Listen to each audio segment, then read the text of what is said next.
Welcome back to school, virtually. This is back to school night, the recorded version. I am Colleen Wolf. I'm the principal here at the middle school, and welcome. Due to the storm yesterday afternoon that really did some damage regionally, we have a lot of families that are without power, that are without internet, and really to be sensitive and a little appreciating people's circumstances, I felt that I should just record this. We'll have it posted for everyone to take a look at, to listen to. And of course, the landing page with all of the teacher connections will be up for you later on today. So under the circumstances, we are going to record this today for everyone. I apologize that we're not going live, but under the circumstances, I think this is what makes the most sense. So welcome back to school. I have a bit of a presentation for you. We'll talk about some things going on here. I also have some pictures to share with you of our construction a little bit, and also about what we look like these days in the virtual hybrid remote setting here in education. I'd like to start out by just saying a huge thank you. This has been an unbelievable 6 months for us, leaving here on the 13th of March and coming back here in the fall. It's been a heavy lift, I would say, on everyone's part, the community's part, kids and staff and bus drivers and teaching assistants and administrators. It's been a lot, but it's been a labor of love. The one thing that we haven't really had in that springtime separation was that contact with kids, and to have that back now means everything. We're teachers for a reason. We love kids. We love to, be part of a child's experience at school, and we hope that they have had. We hope that in any setting, the virtual or coming back into the building, that it's been a smooth transition, because we think it's gone. We think it's gone pretty well. All right, so here we go. So our overview tonight. Let me just start to present here. I'm going to go away and you get to see my screen. So we're going to talk a little bit about what's new, some things that I need to communicate with you. I'm going to show you a little bit here of what am I talking about when I'm talking about a back to school landing page. Well, this is what I'm talking about. This will be posted online after I'm done recording, where it says welcome back to school. This will be blue. This will be a YouTube link for everyone to take a look at later. You'll have access to the parent portal information. Mrs. Purse did a little intro, a little refresher on how to use the parent portal. If you're new to the district, you might have had this in other districts that you were at previously. We use eSchool. So Mrs. Purse will go through the eSchool parent portal how-to. There's a little vignette from our attendance and main office and guidance counselor center. We also, as you can see, if you know what team your students are on, and the kids will be able to tell you, you'll see the presentations by team and also by teacher and their content. Attached will be little videos. Some of them have left you slides and contact information. There's a lot of different variety here in terms of how the teachers have introduced themselves. As always, if you have any questions about anything, the syllabus or anything that has been put out here tonight, please feel free to give the teachers an email or give me a call. Okay, so you can see we've got quite a bit here for you to take a look at, and they're very good. So there's lots going on here. And then at the end here we have PTA membership. All right. So transportation changes, I think everyone, we are really trying to find our way. I think we've got it under control with the parent drop off and pickup. I think our team is really, I think we're handling it. If you have any suggestions or anything, just feel free to give me a call or shoot me an email. But I think it's going okay. Buses, I think, are in great shape. We've pretty much been able to stick to our 7:45 homeroom. I think the buses are arriving on time. The kids are getting here on time with very little interruptions. We are taking their temperatures as they come off the bus and as they come out of the cars. So I think it's going well. If you have changes that need to be made, if there once Like if you have to pick somebody up for a doctor's appointment, that's, of course, give us a call. We do like people to pick the kids up prior to the bus arrival. So if you can get here by 2:00 to pick anybody up for an early dismissal, that'd be great. If you have to make those occasional changes, of course, that's fine. But any major change to your transportation, say you've been using the bus and you want to drop your students off or vice versa, we really have to run that through the transportation department. So much of how we got here was based on those initial registrations. So any change is a big change. So we just have to make sure that we get them routed to the right people. Forgotten items, same thing. You can drop things off. We just ask that you use our single point of entry right now. The music room doors where the kids are being dropped off currently is where our security guard is sitting. The doors in the new area they're all locked right now and won't be ready for use probably for another couple of weeks. So for right now, our single point of entry is the music room doors. You can leave things there with Lisa Porter. Lunch is free. If you didn't see this online, there is a federal grant that is subsidizing all student lunches until the end of December 31st. So if students have forgotten lunch, if they want to try school lunch, if they've never eaten a school lunch, or if you just frankly, you just say, go buy lunch today, it's free.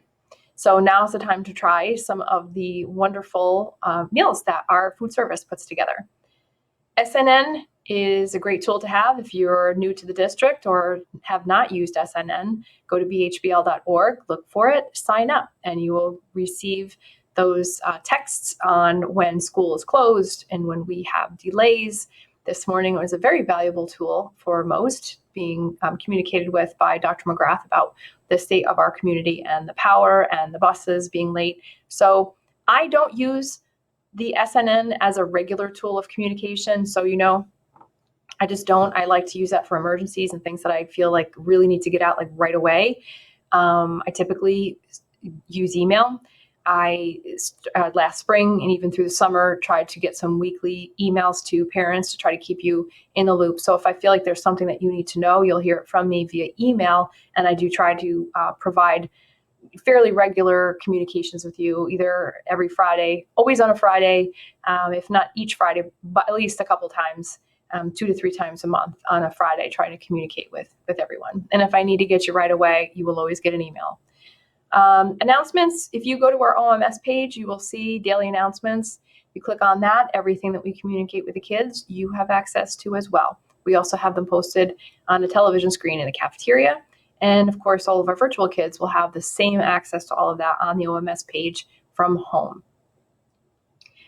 Activity period is something that we've had here for forever. Our activity period, AAP, runs from 2:25 to 3:20. This year, we have that on hold. The reason being, we have an access period. First of all, you'd have to pick the kids up. So there is no school transportation for kids that are staying after school. And unlike high school kids that can drive, that does put an extra burden on parents to have to get here now even later. So what we decided to do was put AAP on hold. We do have some extracurricular clubs that are going to run. All of our extracurricular clubs are done virtually. There won't be kids here after school for any of those clubs or activities right now. The teams in 7th and 8th grade, you've probably heard this word, and I had a lot of questions like, what is access? Well, access is built-in time that we have traditionally used in the concept of our new master schedule. It's more instructional time used by teams. It's absorbed into their team time, that yellow time that you see on that master schedule. So access is sort of a built-in time for kids to go to see teachers, to take quizzes if they've missed them. It's if you need help with math, you go see your teacher. The teachers use that time to divide and conquer kids that they might need for particular reasons. So we feel like we have activity period almost built into our day. So right now, keeping them after school isn't necessarily something that we feel needs to happen right away. Will we get there? We might, but for right now, all of our extracurricular clubs will run virtually, and the AAP for with teachers is on hold. So I've gotten a lot of, I'm gonna say a lot, maybe a good handful of families sort of struggling between wanting to go fully virtual that might be in our in-person model or vice versa. As you know, Dr. McGrath has asked that all of those changes happen at the semester end.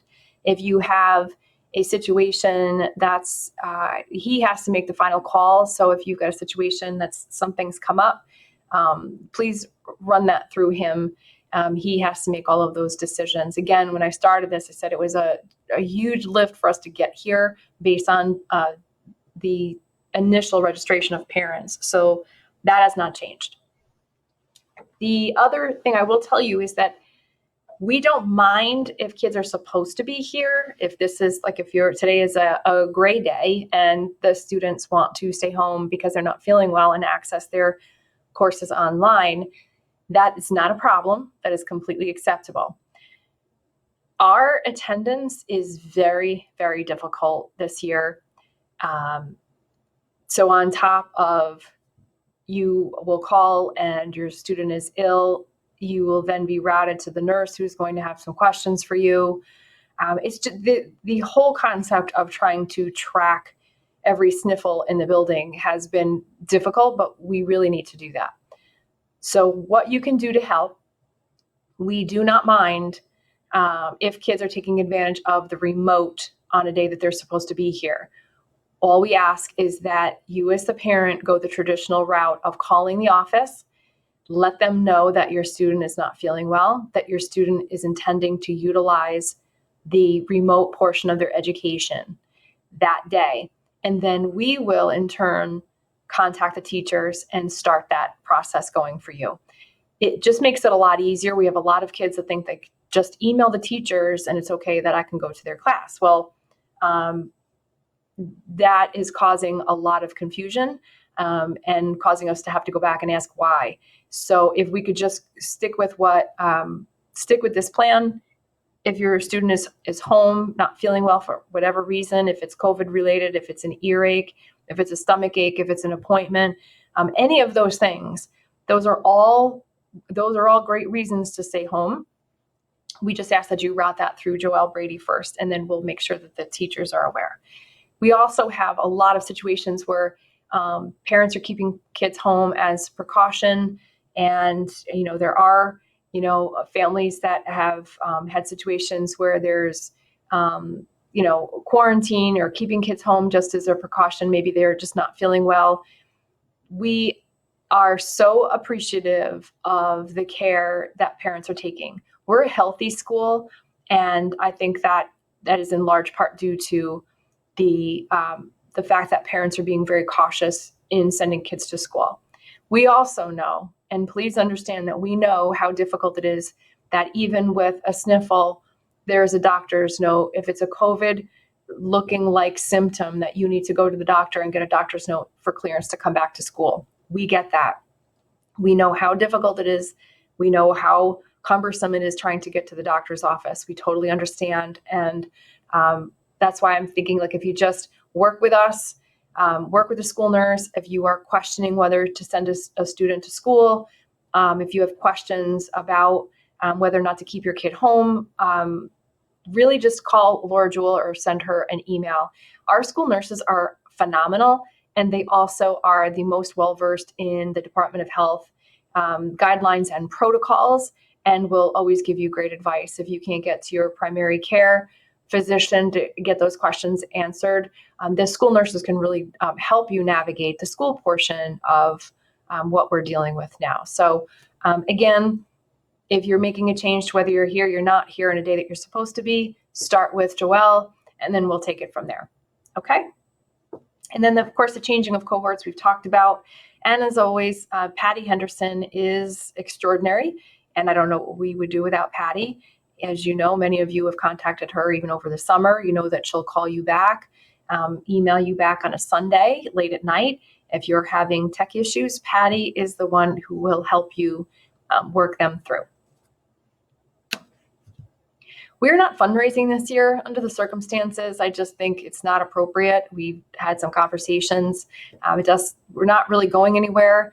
So there's no real reason we felt as a building to fundraise. It causes the kids to have to be, I don't know, just out in the community and trying to sell things. And, fundraising is difficult in a normal year. I just feel like under the circumstances, is probably not the best idea.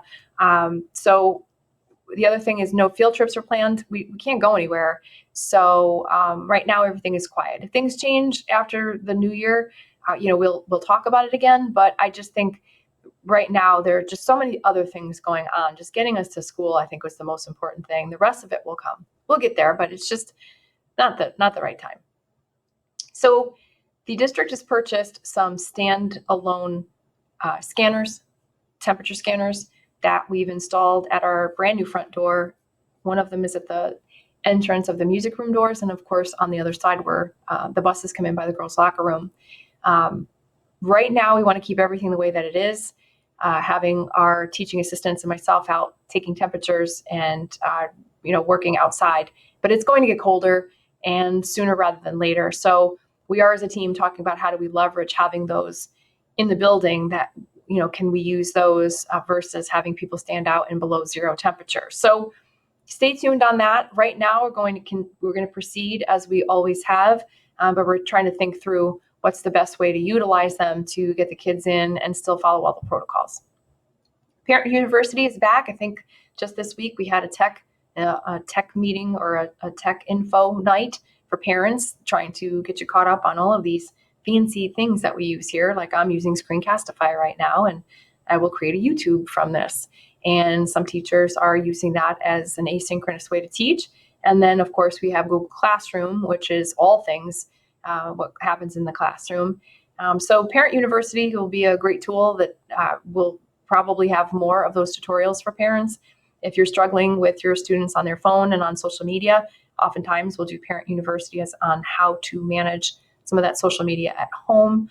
And of course, just those general issues that come up with teenagers, just, those battles that you get, those power struggles and getting homework done. And, those relationships sometimes get difficult when they're in their preteen years. This is not an easy time for kids, and certainly even worse, sometimes for parents. So I just will say it will get better.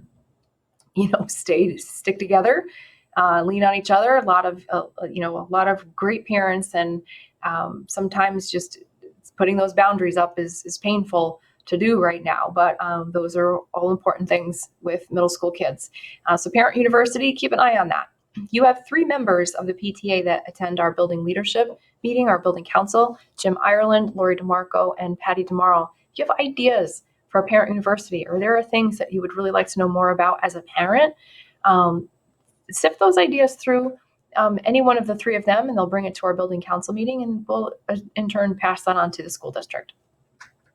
BHBL Education Foundation, some of the most interesting and fun people I know. I absolutely love the Ed Foundation. So I'll tell you why. They are all BHBL former teachers, people that live in the community. These folks have just a lifelong commitment to Burnt Hills and the students in the school district. And what they are interested in is fundraising for your kids. The foundation has supplemented projects, innovation. That's their key. They love innovation. They love to bring things to our school district that unfortunately the general fund can't actually pay for, right? So if there's something very innovative, like we were able to purchase a laser engraver here for our technology program, and Nick wrote a grant, and the Ed Foundation was able to pay a significant portion of the cost of that laser engraver. So they don't. The Ed Foundation does one major fundraiser a year, and that's the Taste of Burnt Hills. And you've probably seen the flyers all over. So I would encourage everyone, if you can, to take part. It's a great event. This year, they're doing it a little bit different. They're doing some meal pickups at the high school. It's just a great way to be part of the community. I just can't thank them enough. Over the course of the foundation's history, they have given over $200,000 to the school district, and that goes right into the classroom. It doesn't go to the district, it goes right into the classroom. And I can't say enough. I am part of their board as the administrator liaison. I sit on the grants committee, and they never say no. So just so you know, every dollar spent with the Ed Foundation you've probably seen it in one of the classrooms here at Burnt Hills. We've talked about teams. We use the team word a lot, but what is a team? Teaming is a huge portion of what makes up middle school education. Teaming is really middle school, and it is the way to sort of accomplish what we think is the most important part of middle school.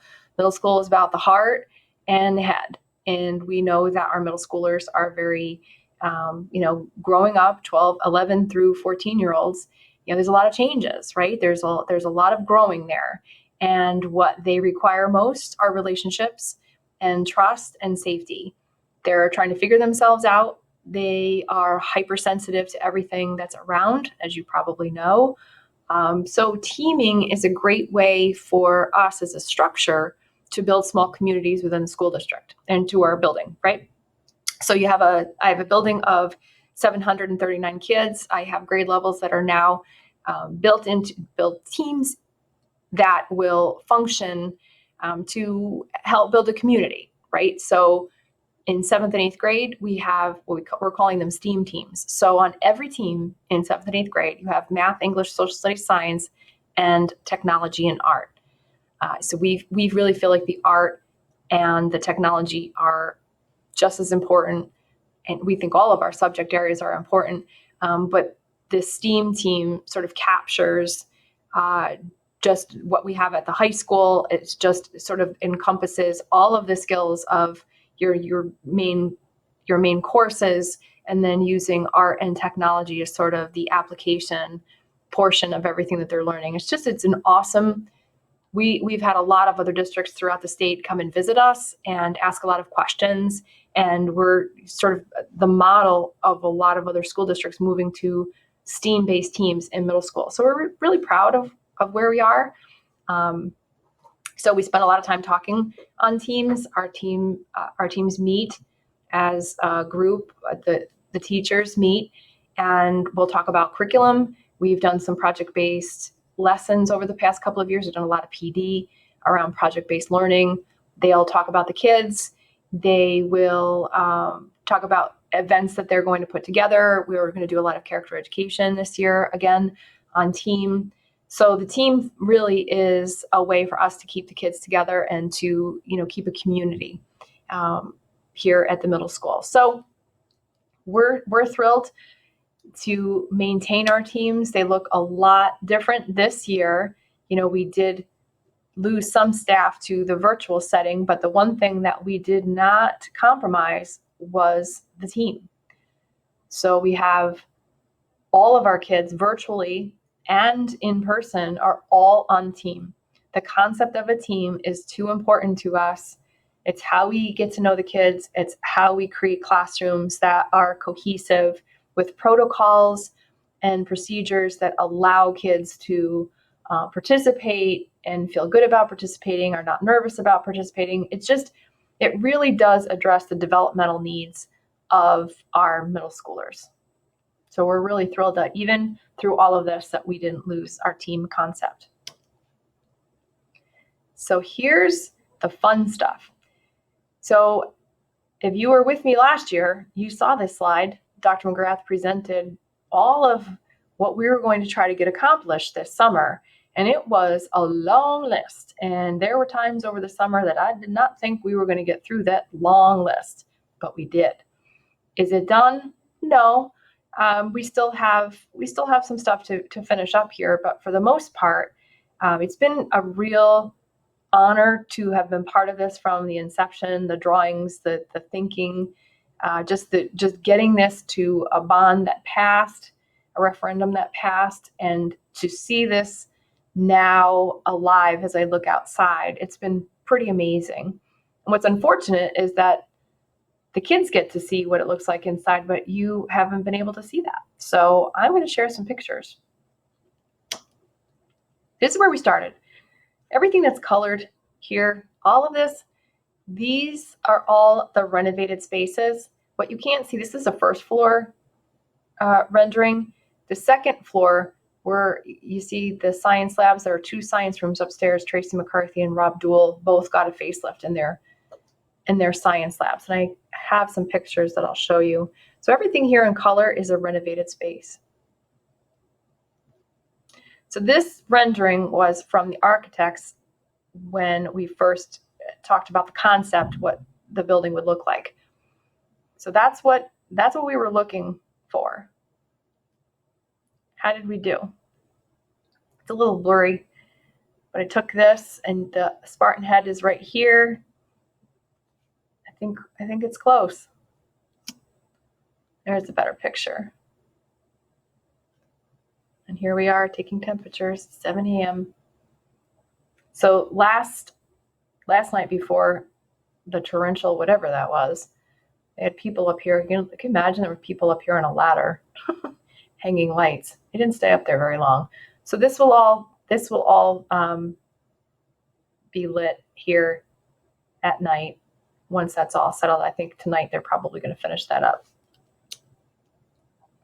Here you have Nick Morocco's tech room. So look closely at these floors. This is what the tech room looked like this is what it's always looked like, right? Now watch this. Ta-da! This is what they look like now. Take a look at those floors. I have to tell you, one of the best days I had watching all this, and trust me, I've been here from the very beginning, from the first swing of the sledgehammer, that these floors to me were the best change ever. I came in one Monday morning, and there was a huge fan outside that door that you saw previously, just blowing out all of the air because they had just sanded the floors. But can you believe it? Look at these floors. So the tables are new. All of this up here, all the electric, this is all new. Got a nice upgrade. Everything's been painted. They painted all the beams. It's a lot lighter, a lot cleaner. There's some brand new sinks. They're back here, some brand new sinks for this area. And one of the main things that happened here is like all of our tech rooms are now on their own panels. There's a circuit panel back here. So this room is all run on its own. And that's not how they were before. So it's a nice upgrade to our tech spaces. There's Mrs. Porter. So this is what we used to look like. And this is the hallway that used to be the main office. So you'd come down this hallway, there's attendance. Joelle used to sit in that little area there. And then we had guidance and our nurse. These were all the tech rooms. The tech rooms right here. And this is what the hallway looks like now. So this is where Lisa used to sit.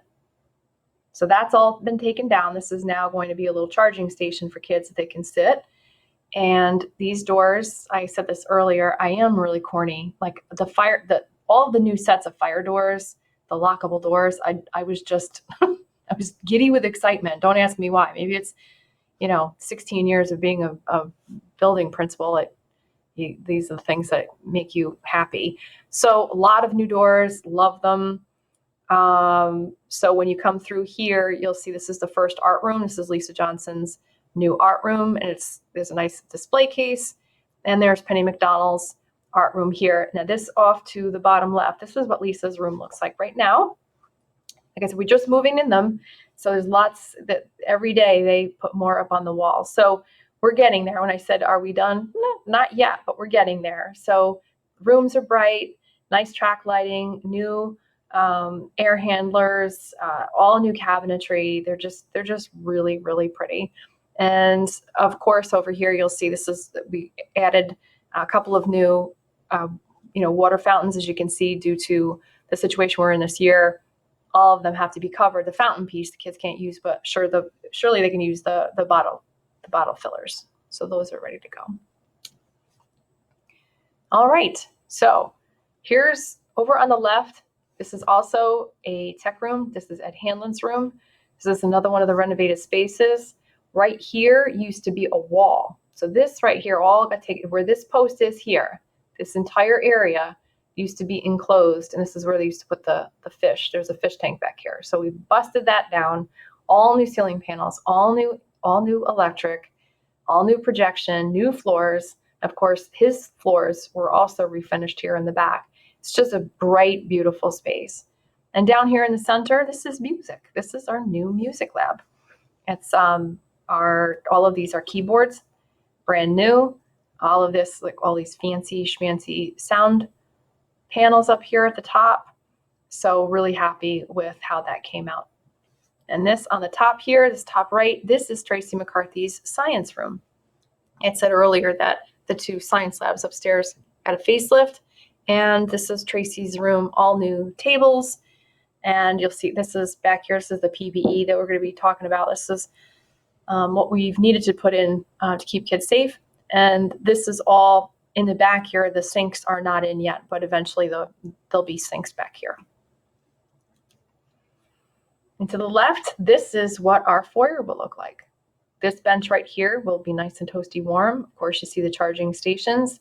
Kids will be able to sit here, wait for either parents, or if there's an event, at least now we have proper seating and a proper venue now for bringing folks in. And you can see through the glass here, you can see here the iron fence and our outdoor learning space. Again, another picture of the music room. And of course, this is the other side, another display case. And what you're looking at right here are all of the main office windows. This right here is my office right here.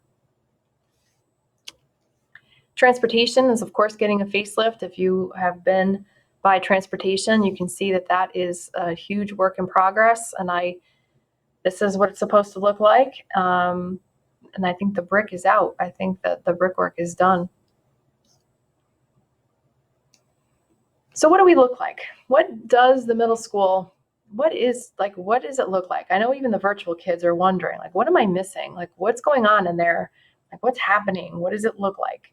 So I'm going to give you an idea of what it actually looks like. The first question I'm always asked is, where did all the furniture go? Here it is.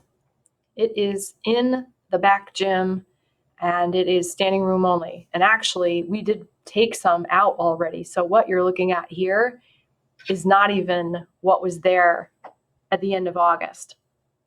We've started to move some of it out to the pods. Just the sheer moving of us because of the construction, on top of having to remove furniture out of classrooms. Our poor custodians, you want to talk about moving something 9 times? I guarantee you that every one, like these chairs, they've probably moved them 9 times. And that's the crazy part of this, is they moved us once to a temporary place that we never got to in March, then had to move it again, and then moved it again. And then we're all moving back into our spaces, and then they moved again. So these poor guys, you want to talk about a workout, really proud of the work that they've done. So anyway, here it is. So a couple pictures here. To the left, cafeteria. In order to maintain social distance, we do have stickers all over the floor just to kind of remind kids that they do need to keep their distance. So we did some fun decals here on the floor for the kids as they're coming in to grab their lunch. And of course, what you're looking at in the center is what the cafeteria looks like. There are no tables. They're all desks and chairs that are wiped down in between each use. So just a little different than what we've done in the past, but the kids are doing a great job. They don't have to wear the mask, of course, while they're eating. And if you look, you can see the trash cans here. The trash cans are the adults pushing them around. The kids don't even get up to put their garbage in the bins. We do that for them just to keep the movement to a minimum so the kids can actually keep their masks off. They've done a great job. We do take them out for recess. We separate them. So each adult that's there will take a few rows. I'll also tell you that all of these kids, they took a couple of days to figure out where they wanted to go, but this is going to be their seat moving forward because of contact tracing needs. Every classroom needs a seating chart. So we do have to make sure that we know, we do have an electronic seating chart so we know where all of the kids are in the event and hopefully never have to go back to that list to see who was in somebody's area. So we've got it down to a science. So Nancy will take out a couple of rows, Kevin will take out a couple of rows, whoever else is here will take out a couple of rows, and then we let them go outside, but all in different areas on the field. Just trying our best to, follow the protocols as best we can here, but trying to at least get the kids outside for some fresh air. All right, so here's some classrooms up in the left-hand corner. That is Mr. Rohrmeyer's health class. He is a virtual only teacher, which means that he beams in, and we have an adult that supervises the class while he teaches. So you can see up here, there he is. And of course, there's the kids that are at home and the kids that are here at school. In the center, this is an English class. You'll see more of the PPE, the plastic barriers that are in between, so we can keep the desks, the proper amount of desks in a room. And of course, another fountain that is we're just using with the bottle fillers. This on the top left, this is Mr. Rohrmeyer's class again. So the adult has access, of course, to what's going on. They take attendance. They help manage the class. She didn't want to be in the picture. So center, another classroom, just another look at what it looks like when the kids are here. Of course, empty lockers, can't use. And right down here, these are frequent wall coverings to maintain social distancing. And then, of course, the floor decals to try to remind kids to just keep their distance. So a couple more classes here. This is Mr. Bucci, seventh grade social studies. As you can see, he's got kids in front of him and he is teaching to the group behind him. Those are the kids at home. So the kids, when they're on their Google Meets, if you're wondering what does it all look like, well, this is a great example of what it actually looks like. And he is teaching, this would be teaching synchronously. Off to your left, Mrs. Nursberger, this is a French class. Again, this is what learning synchronously looks like. All of the kids she is teaching and all of the kids are present. Now, an asynchronous lesson would be if all of those kids were there.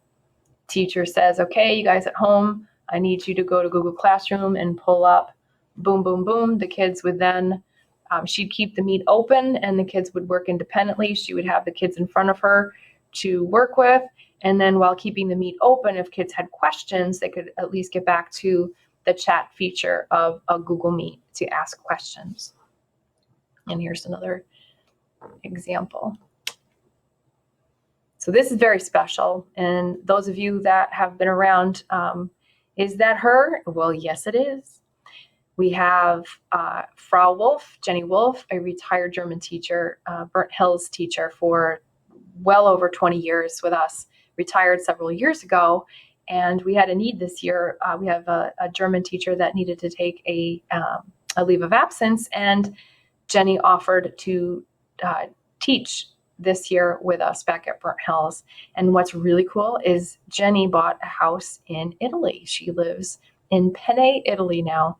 And how cool is it is that our kids taking German have a German teacher living in Italy. I just think it's really neat and probably something the kids will be talking about for a while. It's just, I think what's remarkable, distance learning, online learning has its limitations, but every once in a while you get a silver lining, and to have Jenny back with us and in this manner, just sort of showcasing to kids that you can learn anywhere. You can, the computer isn't sort of the enemy. This is actually a situation where it's been awesome for kids. So just very excited. I'm probably talking too much about this.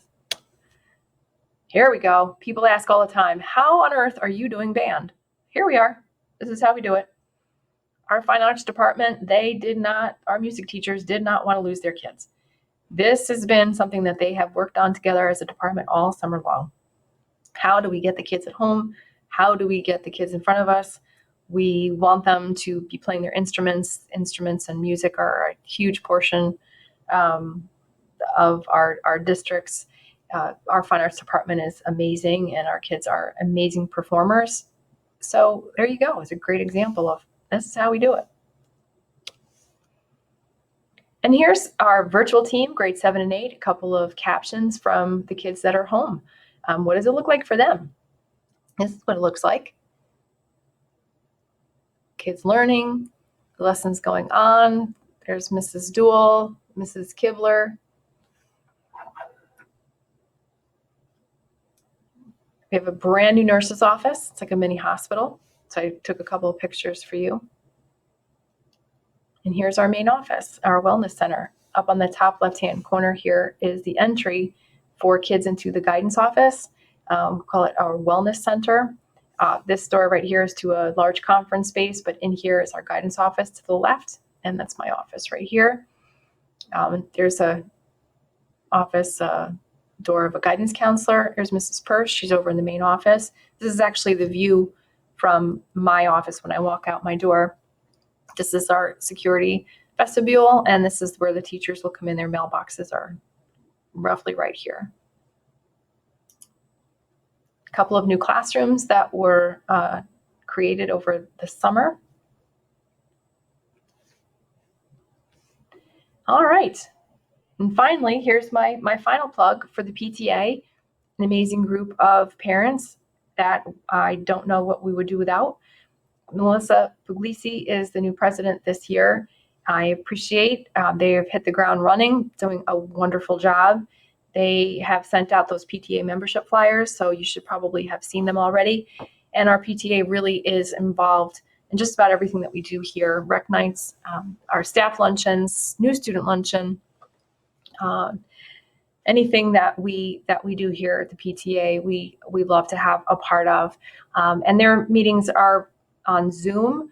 So if you would like to attend or if you have any questions, there's an email there for you to access. And if you have any other questions, I've listed some important people. I've included food service and transportation at the bottom if you have any needs or questions there. And that is it. So I just wanted to say a huge thank you. I hope that there's enough here that sort of answers a lot of your questions. I think most of what you really want to know is what's going on in those classrooms that you saw pictures of, and that will be on those landing pages that I shared and those links to teachers. And they're, like I said, some of them are really, very thorough. They're all very good, entertaining. All of our teachers worked really hard to try to give you the personal touch here, knowing that you couldn't make it to school. Wanted to be able to share what's going on in their world here in school. So again, I am happy that we're off to a great start. I think it's going well, and I'm really happy that the kids are here and we're moving forward, and we made it to Columbus Day weekend. Again, this will be videotaped. It'll be on the website later today. If you have any questions about anything that I shared or still unsure about maybe some of the things that I talked about, just give me a call. We'll be here. Thank you. Have a great night.